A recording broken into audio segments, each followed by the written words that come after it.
എല്ലാവർക്കും സുൽഫത്ത് ഗ്രിൻഡറിയിലേക്ക് സ്വാഗതം. ഇന്നത്തെ എന്റെ വീഡിയോ ആത്തച്ചക്കയുടെ ഒരു ചെറിയ വിളവെടുപ്പാണ്. അപ്പൊ ആത്തച്ചക്കനെ പല പേരുകളിലാണ് പല സ്ഥലങ്ങളിൽ അറിയപ്പെടുന്നത്.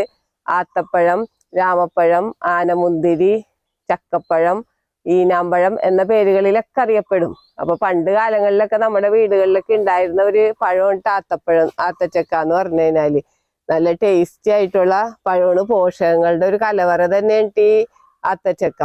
അപ്പൊ ഒരുപാട് ആരോഗ്യ ഗുണങ്ങളുള്ളതാണ്, ഒരുപാട് ആന്റി ഓക്സിഡൻസ് ഒക്കെ അടങ്ങിയിട്ടുള്ളതാണ്. പിന്നെ ക്യാൻസറിനൊക്കെ പ്രതിരോധിക്കാനായിട്ടുള്ള ഏറ്റവും നല്ലൊരു ഫ്രൂട്ടാണ് ഇത്. അപ്പൊ ഇത് കണ്ടില്ല, ഇതേപോലെയാണ് ഇതിന്റെ ഫ്രൂട്ട് ഇരിക്കണത്. അപ്പൊ ഇതിന്റെ മരമാണ് ഈ കാണുന്നത്. ഇതിന്റെ മരം എന്ന് പറഞ്ഞാല് ഇതേപോലെയാണ് ഇതിന്റെ ഇലകളൊക്കെ ഇരിക്കണണ്ട, ഇലകളൊക്കെ ഇതേപോലെയാണ് ഇരിക്കണത്. അപ്പൊ നമ്മുടെ കൃഷി രീതി എന്ന് പറഞ്ഞു കഴിഞ്ഞാല് ഇതിന്റെ കുരു പാകി മുളപ്പിച്ചിട്ടാണ് നമ്മൾ തൈകൾ ഉണ്ടാക്കണത്. ഇപ്പൊ ലെയർ ചെയ്ത തൈകളൊക്കെ നമുക്ക് നഴ്സറിയിൽ നിന്നൊക്കെ മേടിക്കാൻ കിട്ടും. പക്ഷെ കുരു പാകി മുളപ്പിച്ചാലും 3 വർഷം കൊണ്ട് തന്നെ കഴിക്കണ ഒരു ഫ്രൂട്ടാണ് ഈ ആത്തച്ചക്ക. നല്ല ടേസ്റ്റി ഉള്ള ഫ്രൂട്ടാണ്, നമുക്ക് കഴിക്കാനും നല്ല ടേസ്റ്റാണ് ട്ടാ. അപ്പൊ ഇന്ന് അന്യം നിന്നുകൊണ്ട് പോയിക്കൊണ്ടിരിക്കുന്ന ഒരു ഫ്രൂട്ടാണ് ഈ ആത്തച്ചക്ക എന്ന് പറഞ്ഞു കഴിഞ്ഞാല്. നമുക്കിത് ഇതിന്റെ ഇപ്പൊ ഇതിന്റെ ഒരു സീസണാണ്. ഈ സമയത്താണ് ഇതെല്ലാവിടവും കാഴ്ച വെക്കണത്, എല്ലാവിടവും വിളവെടുക്കണ ഒരു സീസണാണ്. അപ്പൊ നമുക്ക് എളുപ്പം ഒരു പരിചരണവും വേണ്ട ഈ ആത്തച്ചക്കക്ക്, യാതൊരു പരിചരണങ്ങളും വേണ്ടാത്തൊരു ഫ്രൂട്ടാണ്. നമുക്ക് നട്ടു കൊടുത്തു കഴിഞ്ഞാല് പിന്നെ കായ പെട്ടെന്ന് തന്നെ ഉണ്ടാവും. പിന്നെ കായ ഉണ്ടാവുമ്പോഴാണ് നമുക്കിത് മുകളിലോട്ട് പോകാണ്ട് വെട്ടി നിർത്തണം. അപ്പൊ വെട്ടി നിർത്തുമ്പോ കുറ്റിയാകുമ്പോ നമുക്കിത് കായ ഉണ്ടായി കഴിയുമ്പോ പറിക്കാനൊക്കെ എളുപ്പമാണ്. കായ പെട്ടെന്ന് തന്നെ മൂക്കുമ്പോ തന്നെ നമ്മ പറിച്ചു വെക്കണം. മരത്തുമ്പോ കിടന്ന് പഴുക്കാൻ നിന്ന് കഴിഞ്ഞാല് കിളികളൊക്കെ കൊണ്ടുപോകും. കിളികൾക്ക് ഭയങ്കര ഇഷ്ടപ്പെട്ട ഒരു ഫ്രൂട്ടാണിത്. അപ്പൊ നമ്മ ഒന്നില്ലെങ്കിൽ നമ്മ കവർ ചെയ്ത് മൂടിയിടണം, അല്ലെങ്കിൽ വലയൊക്കെ ഇടണം. അപ്പൊ മൂത്തുന്ന് തോന്നുമ്പോ നമുക്ക് മൂടി ഇട്ടാൽ മാത്രമേ നമുക്ക് ഫ്രൂട്ടൊക്കെ കിട്ടുള്ളൂ. അല്ലെങ്കിൽ നമുക്കിത് നമുക്കിത് കണ്ടാൽ തന്നെ മനസ്സിലാകും. അപ്പൊ നമുക്ക് മൂത്ത് കഴിഞ്ഞാല് നമുക്ക് പറിച്ചു വെച്ച് കഴിഞ്ഞാല് രണ്ടിന്റെ അന്ന് തന്നെ പഴുത്ത് കിട്ടണ ഒരു ഫ്രൂട്ടാണ് ഇത്. അപ്പൊ ഇതിന്റെ ഉള്ളില് ഒരു കറുപ്പ കളറിലെ കുരുവൊക്കെ ഉണ്ട്, നല്ല ഫ്ലഷ് ആണ്. നമുക്ക് ഷെയ്ക്ക് ഉണ്ടാക്കാനും വെറുതെ കഴിക്കാനൊക്കെ പറ്റിയൊരു നല്ലൊരു ഫ്രൂട്ട് തന്നെയാണ് ഈ ആത്തച്ചക്ക. ഇത് വേറൊരു ആത്തച്ചക്കയുടെ മരമാണ്. അപ്പൊ ഈ ആത്തച്ചക്ക മരത്തുമ്മലിൽ ഈ വള്ളിച്ചീര ഉണ്ടാ, വള്ളിച്ചീര നിറയെ പടർന്ന് കിടന്ന് ഇതിന്റെ വെയിറ്റ് മൂലം ഈ ആത്തച്ചക്ക മരം കൂടി ചാന് കിടക്കണേണ്. ഇപ്പൊ ചാന് കിടന്നിട്ട് നമുക്ക് അത്യാവശ്യത്തിനുള്ള ചക്കയൊക്കെ ഇതിന് കിട്ടിയതാണ്. ഇപ്പോഴും ചക്ക ഉണ്ടായിക്കൊണ്ടിരിക്കേണ്ട കണ്ട, ഇതാണ് ഇതിന്റെ ചക്കകൾ കണ്ട, ചെറിയ ചക്കകൾ കണ്ട, ഇപ്പോഴും ചെറിയ ചക്കയൊക്കെ ഉണ്ടാവുന്നുണ്ട്. വലിയ ചക്ക നമ്മ ഇതിന്ന് വിളവെടുത്തതാണ്. ഇതൊരു 4 വർഷം പ്രായമായ ആത്തച്ചക്കയുടെ മരമാണ് കണ്ട. ഇതിപ്പോ ഒരു മരം ഇട്ട് പോയേക്കണേണ്. എന്നാലും കണ്ട ഇതേപോലെ ശാഖകളൊക്കെ വന്നിട്ട് ഈ തണ്ടുമലാണ് ചക്ക ഉണ്ടായി കിടക്കണണ്ട, ചക്ക ഉണ്ടായി കിടക്കണണ്ട. അപ്പൊ നമുക്ക് ഇത് തോട്ടി വെച്ചിട്ടാണ് ഇത് പറിച്ചുകൊണ്ടിരിക്കണത്. എന്നാൽ നമുക്ക് ഇഷ്ടം പോലെ ചക്ക ഈ പ്രാവശ്യം ഈ മരത്തുമെന്ന് കിട്ടിയതാണ്. അപ്പൊ ഈ മരത്തിൽ നിറയെ ഫ്രൂട്ടായിരുന്നു കേട്ടാ. നമ്മ ഇതേപോലെ കണ്ട മൂക്കണത് നമ്മ പറിച്ചു വെച്ച് കഴിഞ്ഞാല് നമുക്ക് പെട്ടെന്ന് തന്നെ ഇതിന്റെ തണ്ടുകൾക്ക് ഭയങ്കര ബലമുണ്ട്. ഈ ഫ്രൂട്ടിന്റെ നല്ല ബലമാണ് ഈ തണ്ടുകൾക്ക്. അപ്പൊ നമുക്ക് ഇതേപോലെ കണ്ട ഇതേപോലെ ഒരു റെഡ് കളർ വരും. അപ്പൊ നമുക്കിത് പറിച്ചു വെച്ച് കഴിഞ്ഞാല് നമുക്ക് 2-ാം ദിവസം തന്നെ ഇത് പഴുത്ത് കിട്ടും. അപ്പൊ അങ്ങനെ നമ്മ ആവശ്യത്തിന് പറിച്ചെടുത്തിരുന്നതാണ് ഇത് വന്ന്.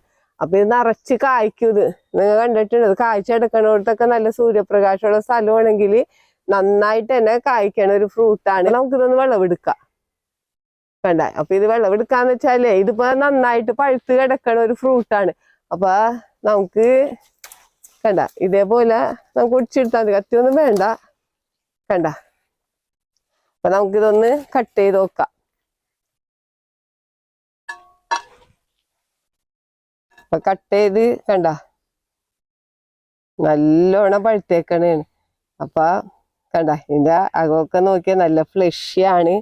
അപ്പൊ കണ്ട കുരുവൊക്കെ ഇതിൽ വളരെ കുറവ് കാണുന്നുള്ളൂ, മുഴുവൻ ഫ്ലഷ് ആണ് കണ്ട. ഭയങ്കര ടേസ്റ്റി, തോലൊന്നുമില്ല. ശരിക്കും പറഞ്ഞാൽ തോല് ഇടയ്ക്ക് നമുക്ക് കഴിക്കാൻ പറ്റിയ ഒരു ഫ്രൂട്ടാണ് കണ്ട. കുട്ടികൾക്കൊക്കെ നല്ല ഇഷ്ടപ്പെടും, കുട്ടികളുടെ വളർച്ചക്കൊക്കെ ഏറ്റവും നല്ലതാണ് ഈ ഫ്രൂട്ട്. അപ്പൊ നമുക്കിതൊന്ന് ടേസ്റ്റ് ചെയ്ത് നോക്കാം.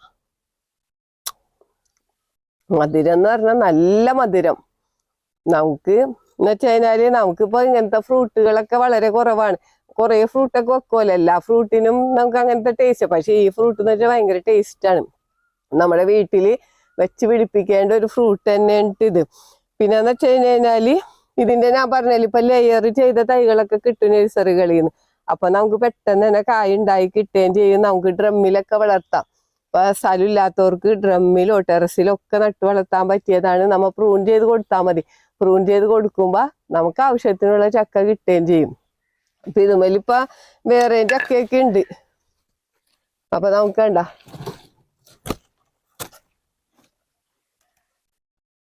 അതും വിളവെടുത്താണ്ട.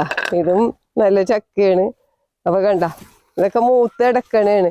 ഈ ഒരു മൂപ്പില് നമ്മ പറിച്ചു വെച്ച് കഴിഞ്ഞാല് ഇപ്പൊ നാളെ തന്നെ ഈ ചക്ക പഴുത്ത് കിട്ടും. അപ്പൊ നമുക്ക് താഴെ ഉണ്ടെങ്കിൽ നമുക്ക് ഇതേപോലെ പറിക്കാനൊക്കെ എളുപ്പമാണ്.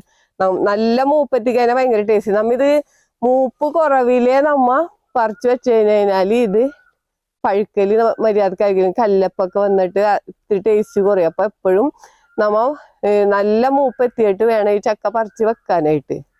അപ്പൊ എല്ലാവരും ഇതിന്റെ തൈക്കളൊക്കെ നഴ്സറികളിൽ നിന്ന് കിട്ടും. തൈക്കൾ കിട്ടിയില്ലെങ്കിലും ഇതിനെ കുരു പാകി മുളപ്പിച്ചാലും നമുക്ക് പുതിയ തൈ ഉണ്ടാക്കാം. അപ്പൊ തൈ നടണ എങ്ങനെയാന്ന് വെച്ച് കഴിഞ്ഞാല് കുരു പാകി മുളപ്പിച്ച തൈയാണ് ഇപ്പൊ ഈ നിക്കണ കണ്ട. ഇതേപോലെയാണ് ഇതിന്റെ തൈ നിക്കണത്. ഇതിന്റെ ചോട്ടിൽ ഇപ്പൊ കഴിഞ്ഞ വർഷം ഇപ്പൊ കിളിയൊക്കെ തിന്നിട്ട് ഇട്ടിട്ട് ഇതേപോലെ മുളച്ചു വരും. അപ്പൊ നമുക്ക് ഇതേപോലത്തെ തൈ നട്ടാൽ തന്നെ ഒരു 3-ാം വർഷം കായ്ക്കും. പിന്നെ ചോട്ടിലൊക്കെ ഇതിന്റെ തൈകൾ നിപ്പുണ്ട് കണ്ട. അപ്പൊ 3-ാം വർഷം തന്നെ കായ്ക്കുന്ന ഒരു ഫ്രൂട്ടാണ്. എളുപ്പം ഫ്രൂട്ട് ഉണ്ടാവുന്ന ഒരു ഫ്രൂട്ടുമാണ്. ടേസ്റ്റി ആയിട്ടുള്ള ഫ്രൂട്ടുമാണ്. അപ്പൊ എല്ലാവരും ഇതിന്റെ തൈയൊക്കെ ഓരോന്ന് മേടിച്ചു വെക്കണം. വലിയ വളങ്ങളും വേണ്ട, വേനൽക്കാലത്ത് ഇതിന് നനച്ചും കൊടുക്കണ്ട, ഒന്നും വേണ്ട, യാതൊരു പരിചരണങ്ങളും വേണ്ട ഈ ഫ്രൂട്ടിന്. നമുക്ക് എല്ലാ വർഷവും ഇങ്ങനെ ഫ്രൂട്ട് കിട്ടിക്കൊണ്ടിരിക്കും. അപ്പൊ എല്ലാവരും ആത്തച്ചക്കയുടെ ഒക്കെ തൈകൾ മേടിച്ചു വെക്കണം. ഈ വീഡിയോ പറ്റി എന്തെങ്കിലും അഭിപ്രായങ്ങളോ സംശയങ്ങളോ ഉണ്ടെങ്കിൽ വീഡിയോക്ക് താഴെ കമന്റ് ചെയ്യുക. വീഡിയോ ഇഷ്ടപ്പെട്ടാൽ ലൈക്ക് ചെയ്യുക. വീഡിയോ ഇഷ്ടപ്പെട്ടാൽ ഷെയർ ചെയ്യുക.